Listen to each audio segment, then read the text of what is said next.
کہ یہ کیسے ممکن ہے کہ جو ملک صورتحال سے گزر رہا ہے، ایک عام آدمی جو مین آن اسٹریٹ ہے باہر، اسے تو اندازہ نہیں، لیکن جو صدر ہے وہ ملک کی معاشی صورتحال بھی دیکھ رہا ہے، وہ خارجہ سطح پہ بھی ہمارے جو کرائسز ہیں دیکھ رہا ہے، وہ جو ٹیررزم کی سپائک ہے اس میں ہائیک آئی ہے اس کو بھی وہ دیکھ رہے ہیں،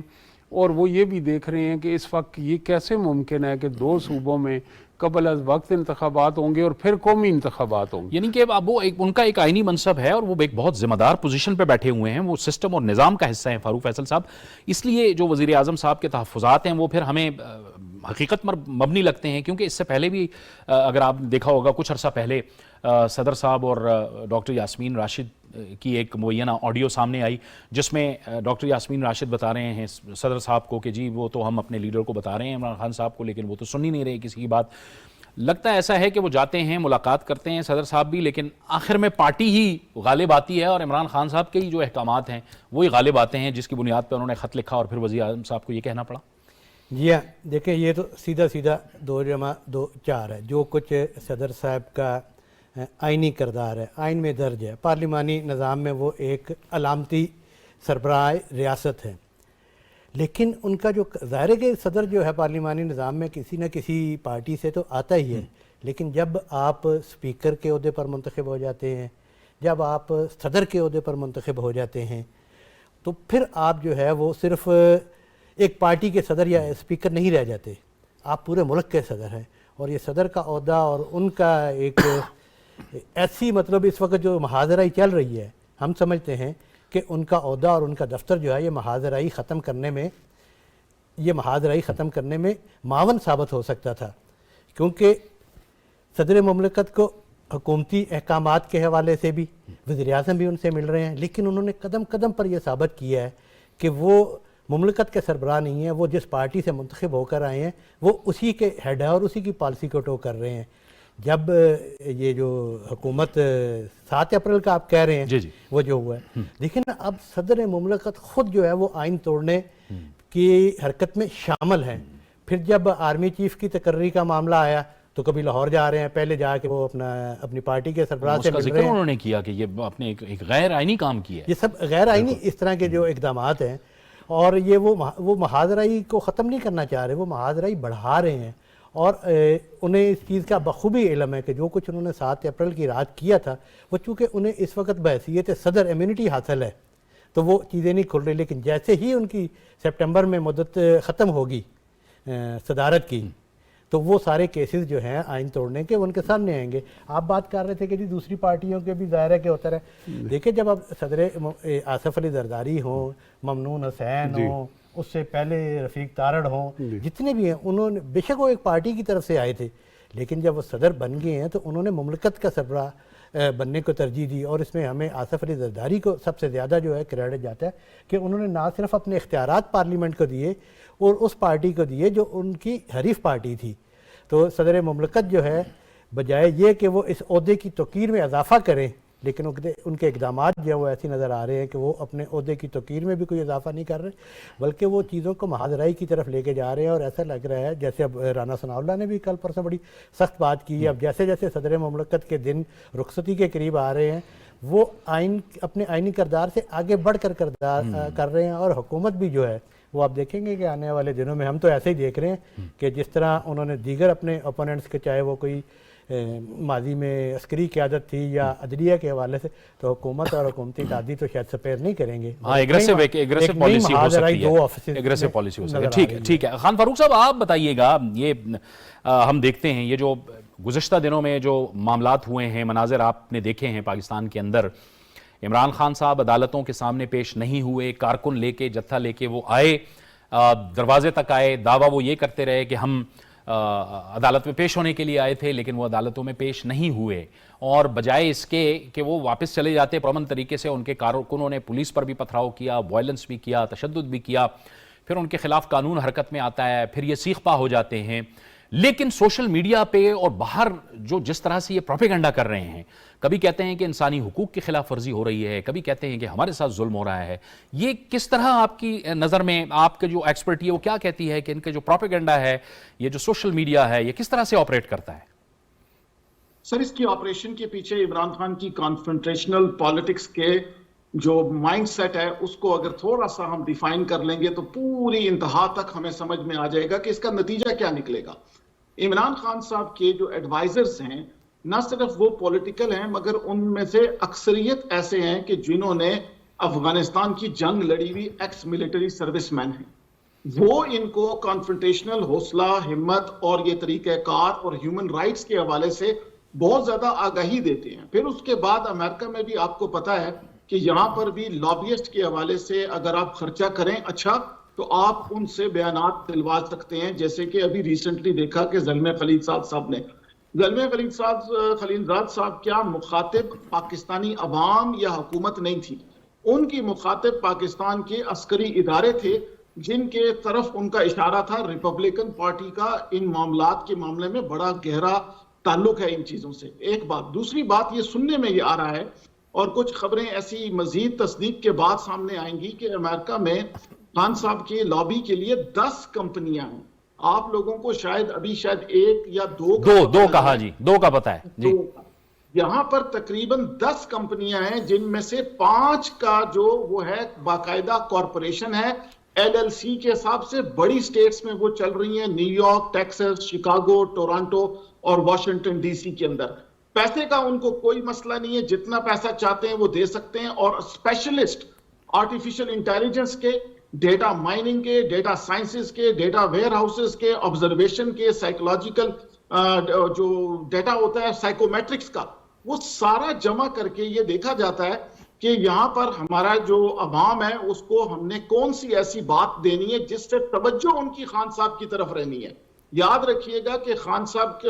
ایک ایسے گملے یا ایک ایسے کیاری کا وہ درخت ہے، وہ شجر ہے کہ جس کا تعلق پاکستان کی میڈیا سے 1980s سے بھی پہلے کا ہے. لہٰذا ان کو پتا ہے کہ اگر میڈیا میں میرا نام یا میری طرف اچھائی یا برائی کا ریفرنس نہ ہوا تو میری مقبولیت کم ہو جائے گی. تو لہٰذا یہ 24 گھنٹے میں سے 18 گھنٹے اس کی کوشش یہ ہوتی ہے کہ پوری دنیا کا جتنا پاکستانی میڈیا ہے اس میں عمران خان صاحب کا نام اور نشان اور ان کی حرکات آتی رہے. اس لیے آپ حیران ہوں گے کہ یہ پینک کے دورے ان کو جب پڑھتے ہیں کہ جی مجھے کوئی مارنے آ رہا ہے، 5 پولیس والے آ گئے، فلاں آدمی آ گیا، فلاں ڈرٹی آ گئے، یہ سارا اٹینشن گریبنگ کے لیے. ہیومن رائٹس کا مسئلہ یہ ہے کہ پاکستان کے اوپر FATF اور اس سے پہلے بھی ہیومن رائٹس کے معاملے میں ایک عجیب و غریب الزام لگا دیا گیا، جس میں میرا ذاتی اپنا ایکسپیرینس یہ ہے کہ ٹھیک ہے ہیومن رائٹس وائلیشنز کیا امریکہ میں نہیں ہوتے، یہاں ڈومیسٹک وائلنس کے ساتھ ساتھ اتنے بڑے کیسز ہیں، مگر پاکستان میں کچھ بزنس نے، کچھ ویزا بزنس نے اور کچھ اور بزنس نے اس چیز کو اس قدر خراب کیا کہ گورنمنٹ کے ہاتھ سے بات نکل گئی. اب ایک آخری بات یہ ہے کہ آج کل کے زمانے میں یہ لوگ کانسپیریسی تھیوریز سر یہ خود بناتے ہیں تاکہ لوگ آگے بڑھ کے میڈیا کے ذریعے اس کی تصدیق کرنے آئیں، کیونکہ کتابوں میں تو کوئی جاتا نہیں ہے، اتنا ٹائم ہی نہیں ہے، اٹینشن سپین ختم کر دی ہے فون نے. تو کیا ہوتا ہے کہ آگے کیا ہے، ان کی دکان کھلی ہوئی ہے شکاگو کے اندر. PTI کی ایپلیکیشن، جو آپ کو پتا ہے کہ PTI کی اپنی ایک سیکرٹ ایپلیکیشن ہے کمیونیکیشن کے لیے، جس کو ابھی تک یہ لوگ پاکستان حکومت یا دوسری پارٹیز جو ہے نا PDM نہیں سمجھ سکی. اس کے کرتا دھرتا بنانے والے لوگ جو ہیں وہ انڈین اوریجن ہیں، وہ انڈین اوریجن لوگ ہیں جنہوں نے یہ ایپلیکیشن اس قدر انکرپٹڈ ان کو بنا کے دی ہے. اور اس کا ہیڈ جو ہے، جس نوجوان کا نام لیا جا رہا ہے، میں کوئی الزام تراشی کی طرف نہیں آتا، جبران الیاس صاحب کا نام لیا جا رہا ہے سر، وہ خود کمپیوٹر فورینسکس میں PhD ہے. آپ اندازہ لگائیے کہ ان لوگوں کے پاس اسپیشلٹی کس لیول کی ہے. نہ صرف یہ بلکہ اس کے بعد میڈیا کے اندر جو سائیکومیٹرک ڈیٹا ہوتا ہے، اور سائیکومیٹرک ڈیٹا وہ ہوتا ہے سر، ان کو پتا ہوتا ہے کہ آپ اٹھتے کس وقت ہیں، وضو کس وقت کرتے ہیں، آپ جاب پہ کتنے بجے جاتے ہیں، دوپہر میں کھاتے کیا ہیں، کیونکہ سارا کچھ تو آپ چیٹ میں بتا رہے ہیں. اچھا، یہ آپ کہہ رہے ہیں کہ انڈین لوگ بھی ہیں، یہ اسی طرح ریپلیکیٹ کرتا ہے پھر یہ سوشل میڈیا کے اندر، پھر انڈیا سے اکاؤنٹس چلتے ہیں، پھر دیگر ممالک سے چلتے ہیں. 4 ممالک کے اوورسیز پاکستانی اور وہاں کی لوکل لوگ ہیں. پہلا برطانیہ، دوسرا امریکہ، کینیڈا اور اسرائیل. یہ چاروں جگہ سے بیٹھے ہوئے ہندی اور اردو بولنے والے لوگوں کی توجہ میڈیا کے ذریعے عمران خان پہ، اور وہ ان کو ہیرو کے طور پہ پیش کیا جا رہا ہے، آلٹرنیٹ کے طور پہ پیش کیا جا رہا ہے، جس کی وجہ سے ہم لوگ باقی لوگ کچھ کر نہیں پا رہے. ٹھیک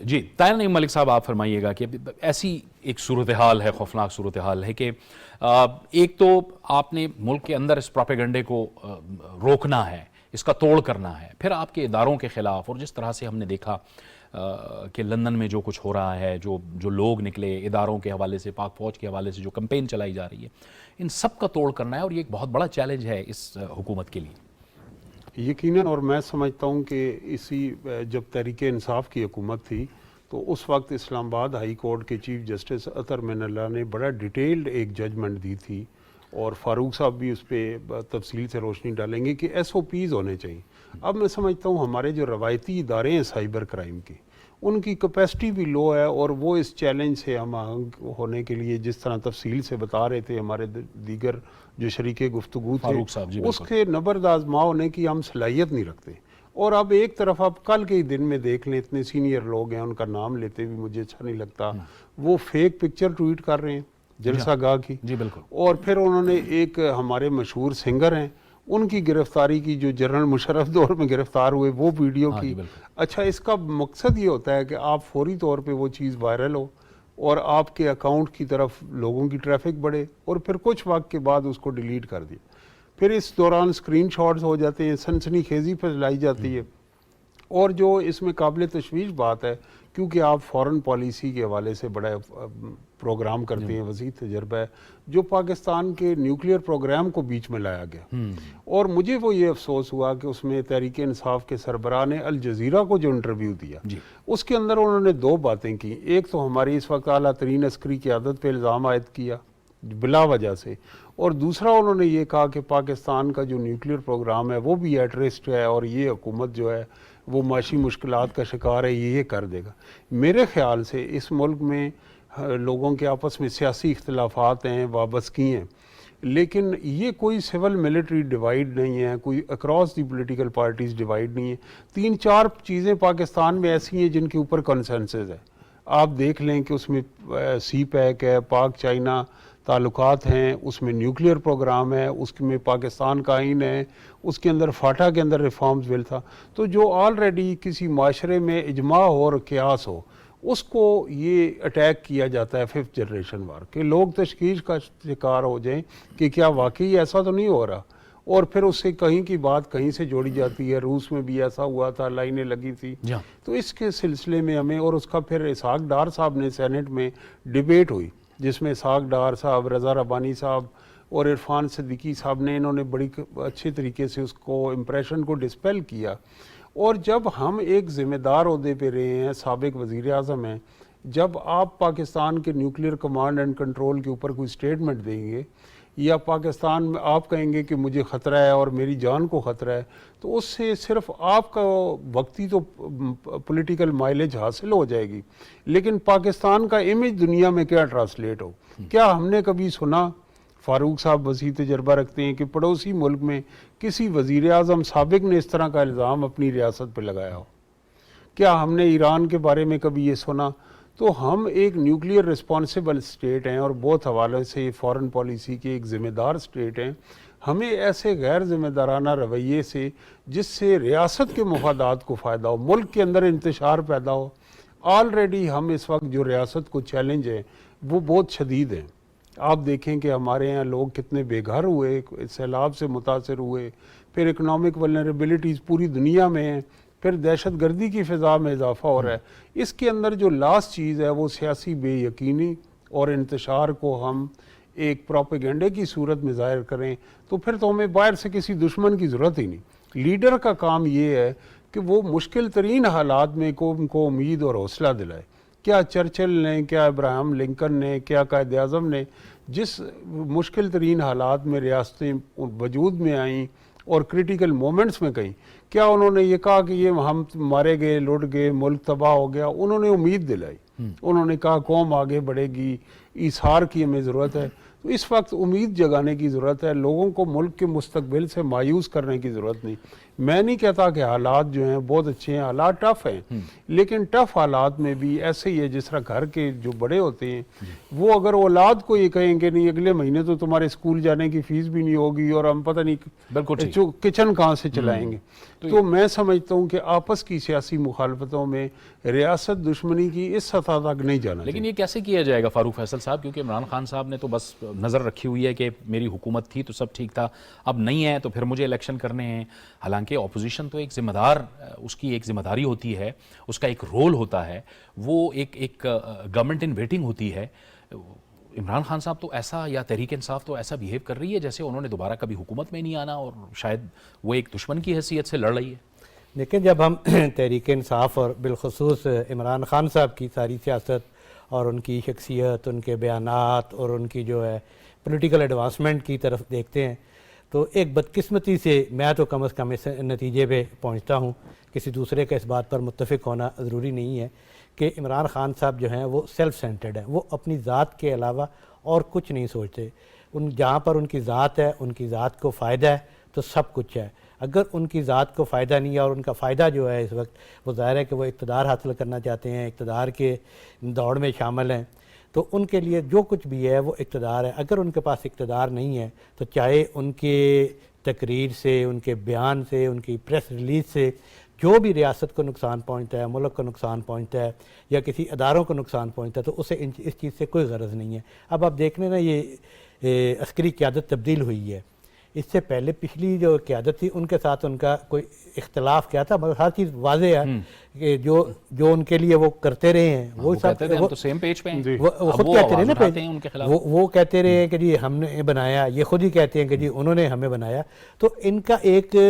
جمہوری عمل کے خلاف یہ خود سازش کا حصہ تھے، تو اگر بعد میں وہ ان کے ساتھ نہیں رہے تو ان کا اور ان کا شکوہ بنتا ہے۔ اب جو نئی قیادت آئی ہے اور وہ ساری یہ قباحتیں دیکھنے کے بعد وہ اس نتیجے پہ پہنچی ہے، اللہ کرے کہ وہ اس پہ عمل بھی کریں آگے بھی جا کے، اور ان کی طرف سے اناؤنسمنٹ بھی ہے کہ یہ فیصلہ اس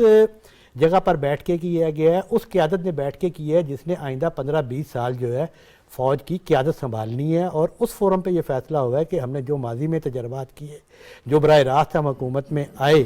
ہمیں اس طرح نہیں کرنا چاہیے اور آئندہ ایسا نہیں کریں گے۔ لیکن جس دن سے وہ پالیسی اناؤنس ہوئی ہے جس پر یہ اتفاق پایا جاتا ہے تمام ملک میں، تمام سیاسی جماعتوں میں، کہ ہر ادارے کو اپنے اپنے آئینی کردار کے اندر رہنا چاہیے، جب آپ آئینی کردار سے باہر آتے ہیں تو پرابلمز پیدا ہوتی ہیں۔ لیکن عمران خان صاحب جو ہیں وہ یہی کہے جا رہے ہیں انہیں کہ جناب آپ دوبارہ اس سارے معاملے میں آئیں۔ اب رہی یہ بات یہ جو کہ جی بیرون ملک سے بیٹھ کے ہوتی ہے، پہلے سمجھتے تھے ایسی کوئی بات نہیں ہے، کہ جب معاذرہ یہ ہوتی ہے ایک اخبار نویس جو ہے، ایک صحافی جو ہے، وہ سب کی بات سنتا ہے، سب کے پاس جاتا ہے، اور یہ ایسی بات نہیں ہے کہ عمران خان صاحب کی بات میں وزن نہیں تھا، ان کی بات میں وزن تھا تو لوگ ان کے پیچھے لگے، لیکن جب موقع آیا، جب ڈیلیور کرنے کا موقع آیا تو وہاں پر وہ آ کے رہ گئے۔ اب یہ دیکھیں نا جی، کل پرسوں ان کے سوشل میڈیا ہیڈ کوئی گرفتار ہوئے ہیں، پرسنلی تو ہم سیاسی کارکنوں کی گرفتاری کے خلاف ہیں، لیکن یہ سیاسی کارکن ہو، اب سیاسی کارکن کی تعریف بدل گئی ہے۔ پہلے ہوتا تھا کہ یار دریا بچاتے تھے اور پوسٹر لگاتے تھے، گھر گھر جا کے پیغام دیتے تھے، اب لیکن سیاسی کے جو کارکن ہے اس کا کردار جو ہے وہ موبائل فون پہ آ گیا، وہ وہاں سے میسیجز کرتا ہے اور اپنی پارٹی کے حوالے سے، لیکن جو کچھ ہوتا رہا ہے اور جو ان اکاؤنٹ سے ہوتا رہا تو وہ تو کسی صورت کوئی بھی برداشت نہیں، اداروں کے خلاف وہ برداشت نہیں کیا۔ فاروق صاحب نے ایک بڑی اہم بات کی ہے، دیکھیں جی سر، کہ جس دن سے وہ پرسوں سے گرفتار کئی اکاؤنٹ آپ دیکھیں گے کہ جو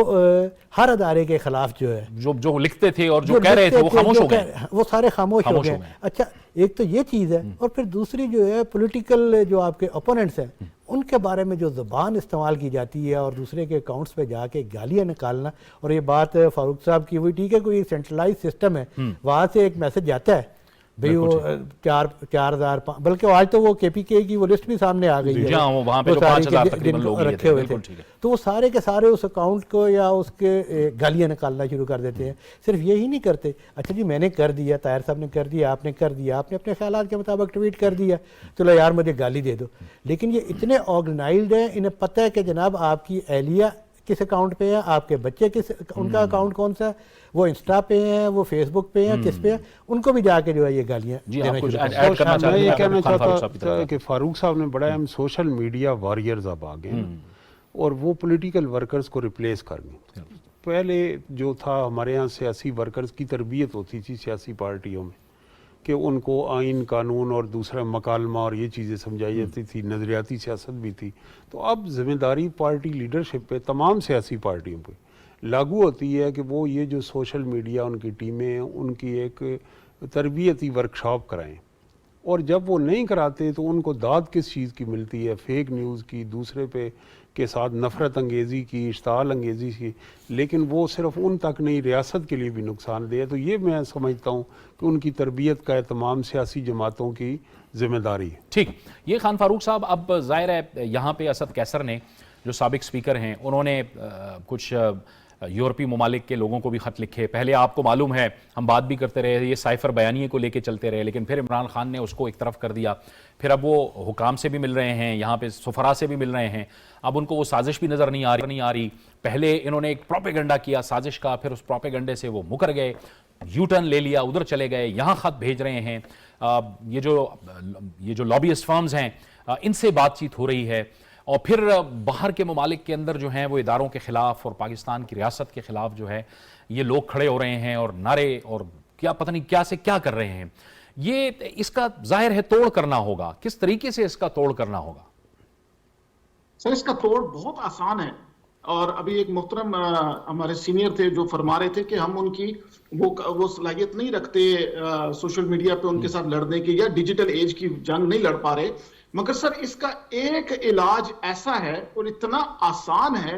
اور وہ ہم بار بار بتانے کے باوجود ہمیں تو اپنی حکومت کی نیت پر شک ہو گیا کہ یہ پتہ نہیں کیوں نہیں یہ بات سمجھتے. سر ان کا پیسہ بند کریں, ان کو ڈی فنڈ کریں. یہ امریکن ٹیکنیک ہے, اسی ٹیکنیک کے ذریعے انہوں نے جا کے ایبٹ آباد میں وہ چھپے ہوئے جو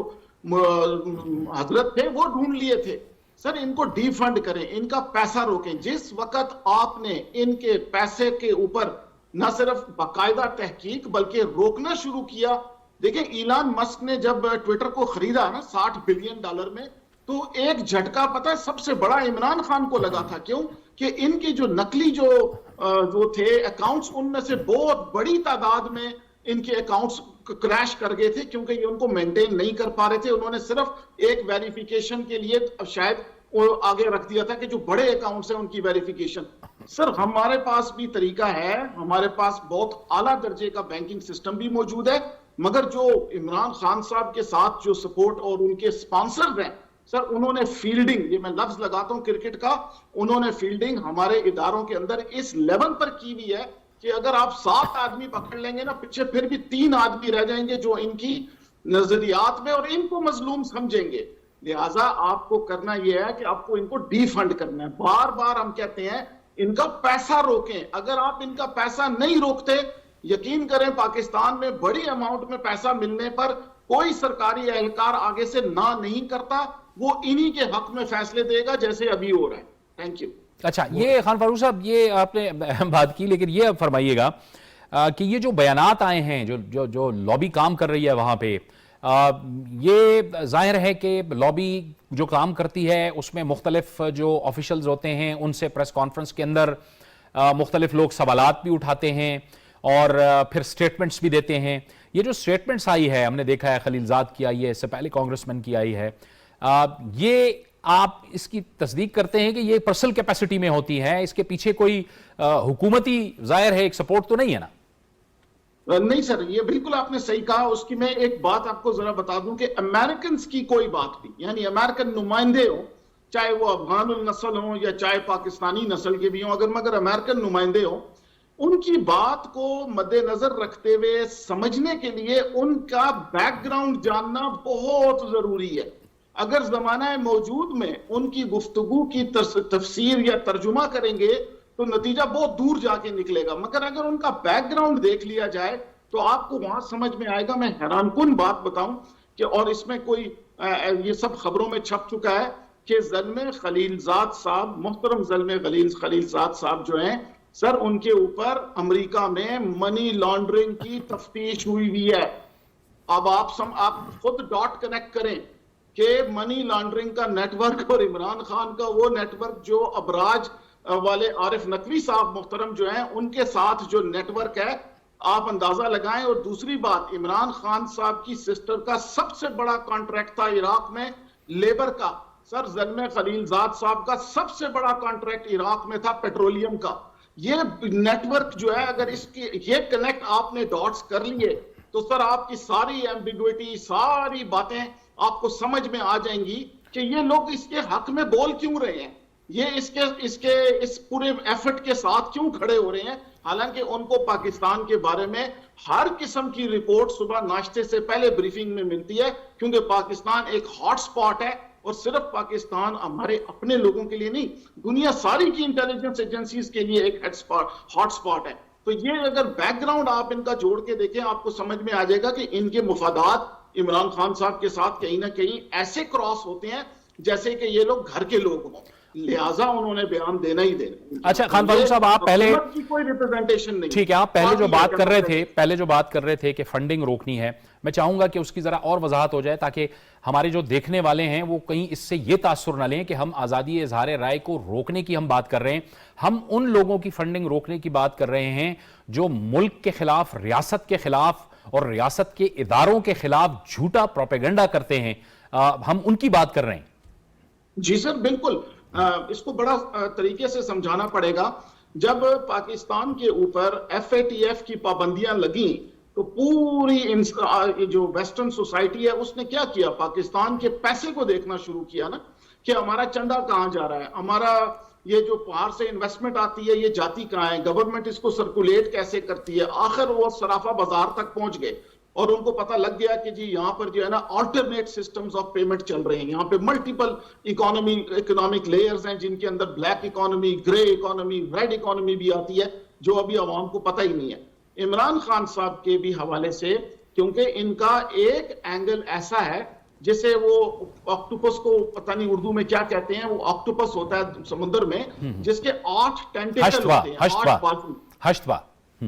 ہشپا جو ہے اس کے 8 ٹینٹیکلز ہوتے ہیں. اور مزے کی بات ہے کہ ہر ٹینٹیکل کا اپنا دماغ ہوتا ہے, یعنی اس کے اندر 8 دماغ ہیں. تو لہٰذا جب یہ جب آ کر کے پولیس پر, اسٹیٹ پر اور عوام کو شیلڈ بناتے ہیں, عورتوں کی, بچوں کی, یہ والا جب اینگل آتا ہے تو سر اس کا سایہ اور اس کے کام کرنے کا طریقہ بالکل اسی طرح ہے جس طرح 1970s میں سعودی عرب کے اندر ایک جو حیمان العتیبی نوجوان نے مہدیت کا دعویٰ کیا تھا, یاد ہے آپ کو, اس کا وہ جو تھے نا اس کے ساتھ کام کرنے والے, سر ان کے بہت بڑے لوگ اس عمران خان صاحب کے ساتھ ہیں. وہ اس زمانے کے تھنک ٹینک دوبارہ سے ایک اس کو میسیانک موومنٹ کے طور پر جب لا رہے ہیں تو ابھی آپ لوگوں کو آئیڈیا ہی نہیں ہے, آپ لوگوں کو بتانے سے بھی ہمیں فائدہ نہیں ہوتا کہ یہ پاکستان کو لے کر کدھر جا رہے ہیں. سر ابھی یہ بڑی گمبھیر سچویشن ہے, ٹھیک درست کہہ رہے ہیں. اکنامیکل چہرہ اس کا اگر ڈار صاحب نہیں بتاتے تو آپ یہاں کے اخبارات میں دیکھ لیں, فائنینشیل ٹائمز میں, کہ انہوں نے اس کے ساتھ کیا. یہ بہت مشکل صورتحال ہے, ظاہر ہے. اسی لیے پھر وہ مریم نواز شریف صاحبہ نے جو آج پریس ٹاک انہوں نے پھر اس میں کہا ہے کہ انصاف کے جو ترازو ہیں ان میں ایک بیلنس تو ہونا چاہیے نا, کہ آپ نے ایک خیالی تنخواہ کی بنیاد پہ, ظاہر ہے ان کا جو اشارہ تھا وہ میاں نواز شریف صاحب کی سزا کی طرف تھا, کہ آپ نے ایک خیالی تنخواہ کی بنیاد پہ, اقامے کی بنیاد پہ, کہ جو لی نہیں گئی اس پر آپ نے نااہل کر دیا. پھر اسی لیے سوال اٹھتے ہیں. اور آج انہوں نے پھر یہ بھی کہا کہ یہ کون لوگ ہیں جو آج بھی عمران خان صاحب کو تحفظ دے رہے ہیں کہ وہ جتھے لے کر عدالتوں میں جاتے ہیں اور پھر وہاں سے بغیر پیش ہوئے وہ واپس آ جاتے ہیں.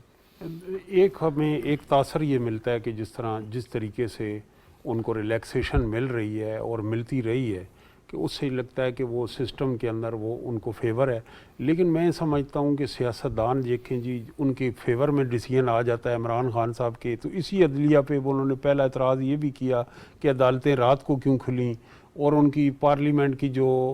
اسپیکر کی تھی رولنگ اس کو کیسے چیلنج کیا گیا. لیکن دیکھنا تو یہ ہے کہ ہمیں جب تک ہم ساؤتھ افریقہ کی طرز پہ ٹروتھ اور ریکونسیلیشن کمیشن نہیں کرتے, غلطیاں ماضی میں بھی بہت ہوئی ہیں, اداروں سے بھی ہوئی ہیں, افراد سے بھی ہوئی ہیں, سیاسی جماعتوں سے بھی ہوئی ہیں, اور ہمارے اس نظام سے بھی.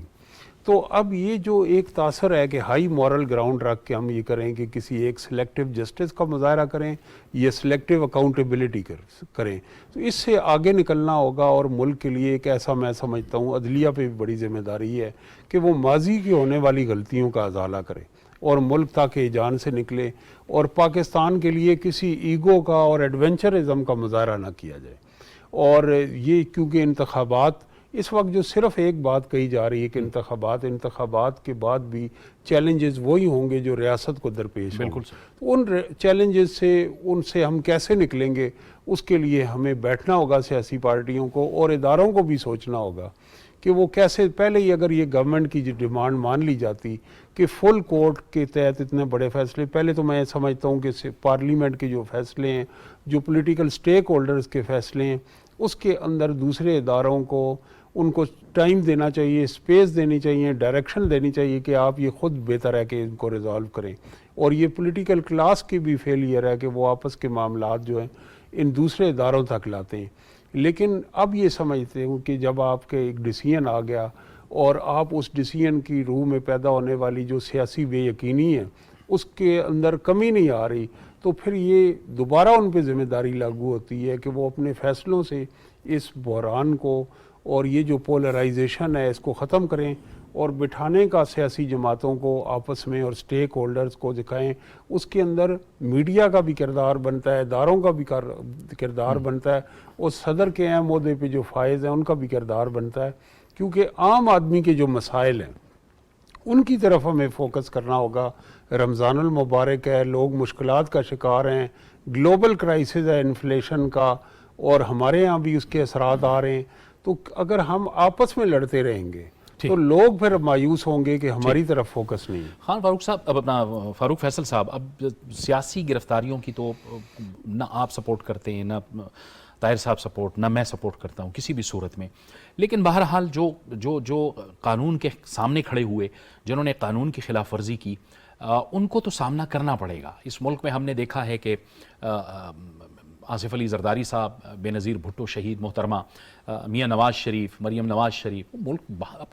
اپنی محترمہ کو, اپنی بیگم کو, اور مریم نواز صاحبہ اپنی والدہ کو بستر مرگ پہ چھوڑ کے اور وہ پاکستان میں آئی اور انہوں نے سرنڈر کیا. قانون کا تو سامنا کرنا پڑے گا. اس سے میرے خیال میں عمران خان بھی مبرہ تو نہیں ہے نا. دیکھیں, ہم نے, آپ کو یاد ہوگا کہ کسی ایک نشست میں گفتگو یہ کی تھی کہ یہ جو گرفتاریاں ہوتی ہیں, مقدمات ہوتے ہیں, یہ بر صغیر کی سیاست کا آپ اسے حسن کہہ لیں, اور جتنا بھی کوئی سیاسی کارکن جس پر جتنے زیادہ مقدمات بنتے ہیں وہ جیل میں جاتا ہے تو وہ اور زیادہ میچور ہوتا ہے, اسے ٹائم ملتا ہے جیل میں جا کے چیزیں پڑھنے کا, لکھنے کا, اور وہ اس کے جو نظریات ہیں وہ نکھرتے جاتے ہیں. تو اس میں کوئی حرج نہیں ہے, ہو جاتی ہیں گرفتاریاں, ماضی میں ہوتی آئی ہیں. ہم نے بھی 30-35 سال یا اتنی جو عمر ہے اس سے زیادہ جو ہے اسٹوڈنٹ لائف میں بھی دیکھتے رہے ہیں, پولیٹیکل پارٹیز جد و جہد کرتی ہیں, ورکرز پکڑے جاتے ہیں. لیکن یہ جو جد و جہد ہے اور یہ جو